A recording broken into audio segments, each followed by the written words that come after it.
Swerte at masagana raw para sa pagnenegosyo ang taong 2011, astrologer. Ano-anong negosyo naman kaya ang papatok ngayong taon? Alamin sa pagtutok ni Bernadette Reyes.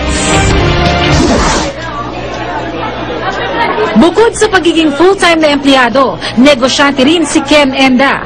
Pinasok niya ang food court business nitong 2010. Pandagdag kita sa kanyang buwan ng sweldo bilang ahente. Minsan naman wala naman akong ibang ginagawa sa extra time ko. Instead of doing stupid things, kailangan na lang siguro business na lang. Stir-fried noodles, scramble at siomai ang ilan sa mga nausong food court business ngayong 2011. Pagkain pa rin daw ang isa sa mga papatok na negosyo ayon sa Philippine Chamber of Commerce and Industry.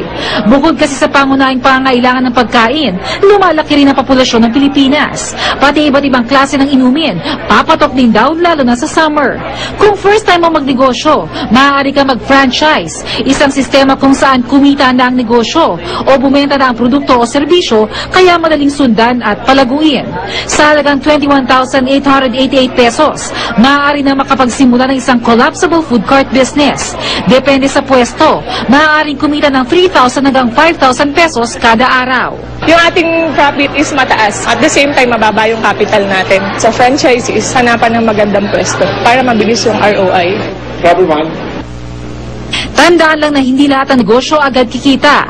May pagkakataong maaaring malugi, kaya naman kailangan din ng puso ang pagnenegosyo. Pag-isipan nyo rin kung ano yung gusto nyo, yung passion nyo, kung ano yung gusto nyo i-business, kung ano pong food. Lahat naman ng business dapat tinututukan natin kasi hindi magsasucceed ang business kung papabayaan lang natin. Bernadette Reyes, Nakatutok, 24.